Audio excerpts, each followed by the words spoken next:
आइए, मैं जिस कवि को बुलाने जा रहा हूं उनका नाम है भाई बद्री विशाल। वो हास्य के पर्याय हैं, बनारस के हास्य के वो पहचान है, शान है, बान है, आन है। और आज यहां पर बैठे एक तरह से तीर और कमान है। मैं बद्री विशाल जी के बारे में ज्यादा कुछ बात नहीं करूंगा, इनके घर की भी बात नहीं करूंगा, इनके परिवार की भी बात नहीं करूंगा, क्योंकि बस एक बात कहूंगा कि ये बद्री विशाल जी से पूरा बनारस जाना जाता है। ये हास्य के पर्याय हैं। जोरदार तालियां बजाइए और इनको सुनिए। 9 ने 8 को एक थप्पड़ मारा। 8 ने पूछा क्यों मारा? 9 ने कहा मैं तुमसे बड़ा हूं, तगड़ा हूं, इसलिए मारा। तो 8 ने उलटकर 7 को एक थप्पड़ मारा। 7 ने रोते हुए पूछा क्यों मारा भाया? तो 8 ने 9 वाला वाकया दोहराया, तुमसे बड़ा हूं, तगड़ा हूं, इसलिए मारा। तो 7 ने 6 को, 6 ने 5 को, 5 ने 4 को, 4 ने 3 को, 3 ने 2 को, 2 ने जब 1 को थप्पड़ मारा वह बिल्कुल उदास रह गया बेचारा। 2 ने जब 1 को थप्पड़ मारा वह बिल्कुल उदास रह गया बेचारा, क्योंकि उसके बाईं तरफ 0 था और दाहिनी तरफ 9 हीरो था। क्योंकि उसके बाईं तरफ 0 था और दाहिनी तरफ 9 हीरो था, लेकिन वह एक मेरी तरह नहीं घबराया। उसने धीरे से जाकर 0 को गले लगाया।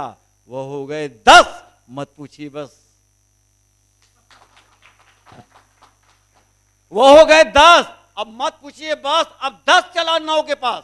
9 देखते ही हो गया उदास, वह धड़ाम से गिर पड़ा, पके आम की तरह चू पड़ा।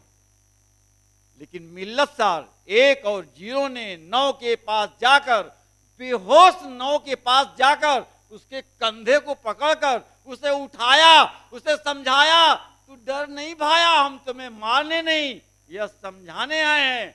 हम 0 मिल गए तो तुमसे 1 बड़े 10 हो गए, तुम भी हमसे मिल जाओ तो हम 109 हो जाएंगे और 10 से 11 गुने बड़े हो जाएंगे, 10 से 11 गुने बड़े हो जाएंगे, 10 से 11 गुने बड़े हो जाएंगे। मैं फिल इन दी ब्लैंकर हूं।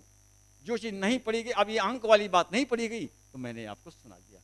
बहुत से लोगों ने बहुत अच्छे स्वर में भी कविता नहीं पढ़ी। मेरे पास 2 गला है, एक मैंने मांगा है और एक मेरा अपना है।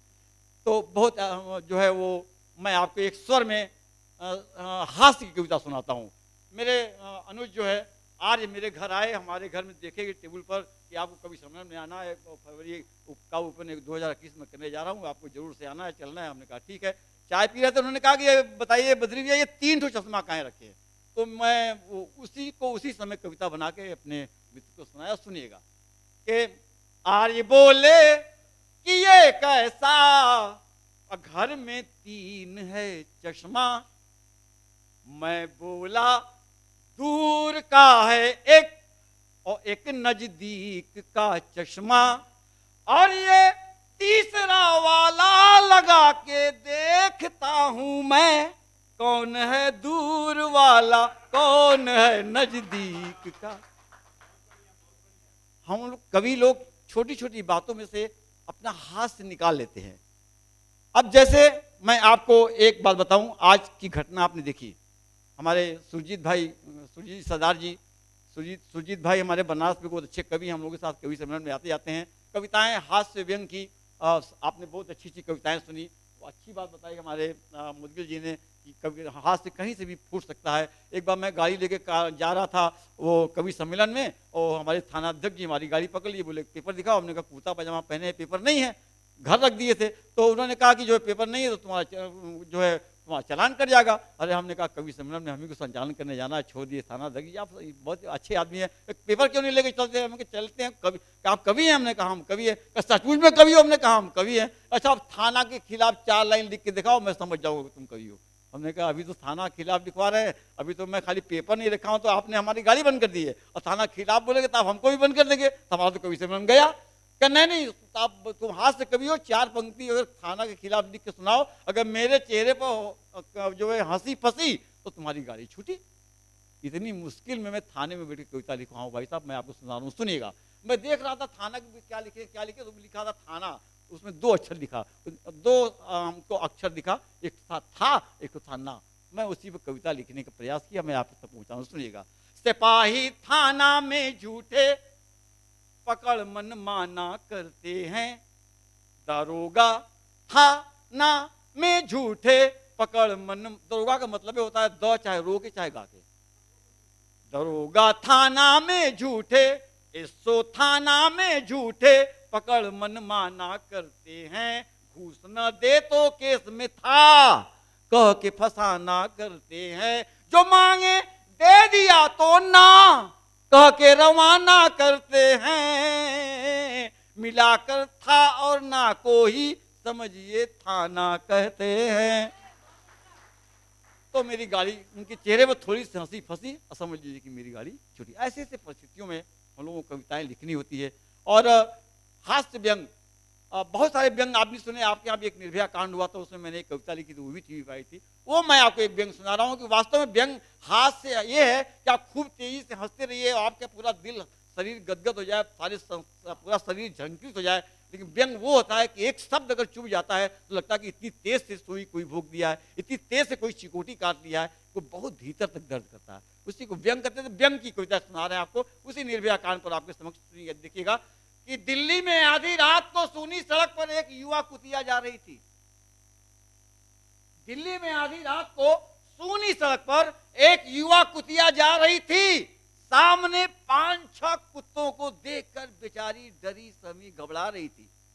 सामने 5-6 कुत्तों को देखकर बेचारी डरी सहमी घबरा रही थी। उन कुत्तों के मुखिया ने कहा, अरे जाइए जाइए जाइए, डरिए नहीं, हम लोग कुत्ते हैं इंसान नहीं, हम लोग कुत्ते हैं इंसान नहीं, हम लोग कुत्ते हैं इंसान नहीं। ये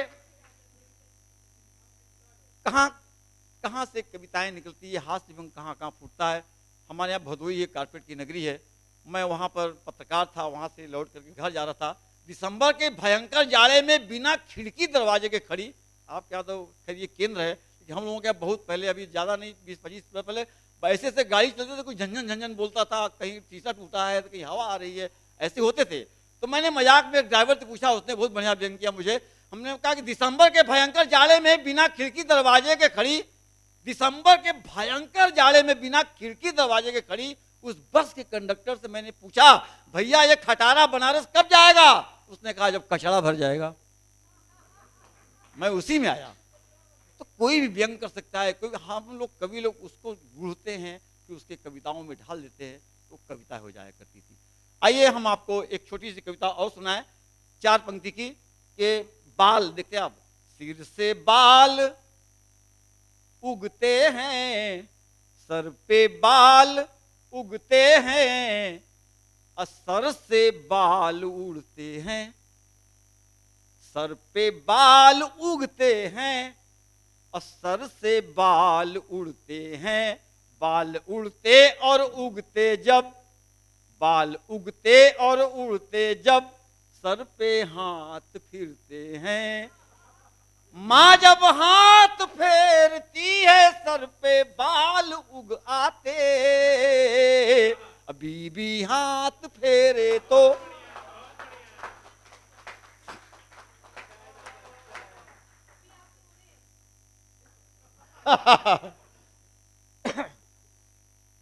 अब मैं आपको एक कविता सुना रहा हूं, एक शब्द को बड़ा लोग खराब मानते हैं, पता नहीं क्यों, मुझे बड़ा अच्छा लगता है।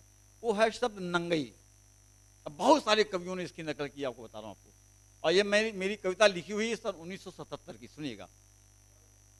नंगई मुझे बड़ा अच्छा लगा, क्योंकि हम देखते हैं कि ब्रह्मांड पूरा नंगा है, ब्रह्मांड के तारे नंगे हैं, हवा का कोई वस्त्र नहीं है, धूप का कोई वस्त्र नहीं है, पूरे ब्रह्मांड में जितने भी ये सभी नंगे हैं। और लोग पता नहीं क्यों नंगाई से डरते हैं, नंगाई से घबराते हैं, बड़ा नंगा है, अरे छोड़िए। तो ये मैंने लगा कि मैं इसको साधु थोड़ा, तो मैंने उस पर एक कविता लिखी, मैं आपको समक्ष समर्पित कर रहा हूं, बस 2 मिनट की और। अगर आपको बरकरार रखनी है इस दुनिया ही नहीं पूरे ब्रह्मांड में अपनी दबंगई और मर्दई, अगर आपको बरकरार रखनी है इस दुनिया ही नहीं पूरे ब्रह्मांड में अपनी दबंगई और मर्दई, तो बद्री विशाल की बात मान जाइए और आज ही से शुरू कर दीजिए, खुल कर नंगई, खुल कर नंगई, खुल कर नंगई। कुछ उदाहरण दूंगा, शायद आप मान जाएं। ये मैं इसीलिए उदाहरण दे रहा हूं, शायद आप लोग मान जाएंगे, नंगई को अच्छा मानने लगे। अगर आपको बरकरार रखनी है इस दुनिया ही नहीं पूरे ब्रह्मांड में अपनी दबंगई और मर्दई, इस कवि की बात मान जाइए और आज ही से शुरू कर दीजिए, खुल कर नंगई, खुल कर नंगई, खुल कर नंगई। एक चौथाई नंगे रखकर, मात्र एक चौथाई नंगे रखकर स्वामी विवेकानंद ने शून्य में सारे संसार का दर्शन कराया। मात्र एक चौथाई नंगे रखकर स्वामी विवेकानंद ने शून्य में सारे संसार का दर्शन कराया। आधे नंगे रखकर बापू ने पूरे विश्व में अपने नाम का डंका बजवाया। आधे नंगे रखकर बापू ने पूरे विश्व में अपने नाम का डंका बजवाया। और तो और भाया, पूरे नंगे रखकर महाज्योतिर्लिंग ने अपने को पूरे त्रिलोक में पुजवाया।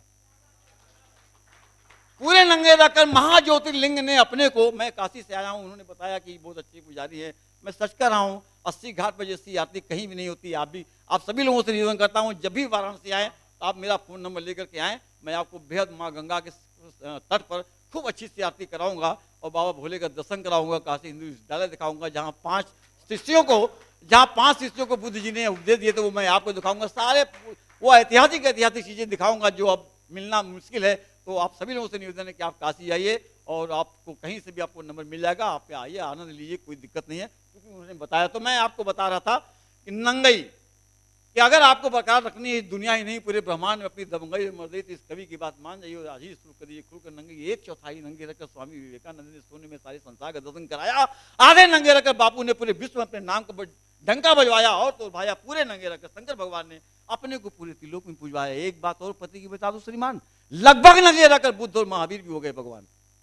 एक बात और पते की बता दो श्रीमान, लगभग नंगे रखकर बुद्ध और महावीर भी हो गए भगवान। हमारे यहाँ तो पूजे ही जाते हैं पीपल के पत्ते पर नंगे श्री कृष्ण भगवान। हमारे यहाँ तो पूजे ही जाते हैं पीपल के पत्ते पर नंगे श्री कृष्ण भगवान। जब भी आता है हिंदुओं का महापर्व कुंभ स्नान, तो क्या नागाओं को नहीं दिया जाता सर्वप्रथम स्थान? जब भी आता है हिंदुओं का महापर्व कुंभ स्नान, तो क्या नागाओं को नहीं दिया जाता है सर्वप्रथम स्थान? अमेरिका इसीलिए नंबर 1 पर छाया है क्योंकि वह पूरी तरह नंगई पर उतर आया है। अमेरिका इसीलिए नंबर 1 पर छाया है क्योंकि वह पूरी तरह नंगई पर उतर आया है। शायद इतने आधारभूतों से, इतने सत्यापन से अगर आप सत्यापित नहीं होते हैं, एक मैं अंतिम दे रहा हूं, शायद इस पर आप बिल्कुल कंफर्म हो जाएंगे नंगई अच्छी चीज है। तो अमेरिका इसीलिए नंबर 1 पर छाया है। अमेरिका इसीलिए नंबर 1 पर छाया है क्योंकि वह पूरी तरह नंगई पर उतर आया है। और अंतिम पंक्तियां सुना करके मैं आपसे विदा ले रहा हूं कि अमेरिका इसीलिए नंबर 1 पर छाया है क्योंकि वह पूरी तरह नंगई पर उतर आया है, पूरी तरह नंगई पर उतर आया है। काश दुर्योधन अगर अपनी मां के सामने पूरा नंगा चला गया होता, काश दुर्योधन अपनी मां के सामने पूरा नंगा चला गया होता, तो उसे द्वापर में मारने वाला कोई माई का लाल पैदा नहीं हुआ होता, कोई माई का लाल पैदा नहीं हुआ।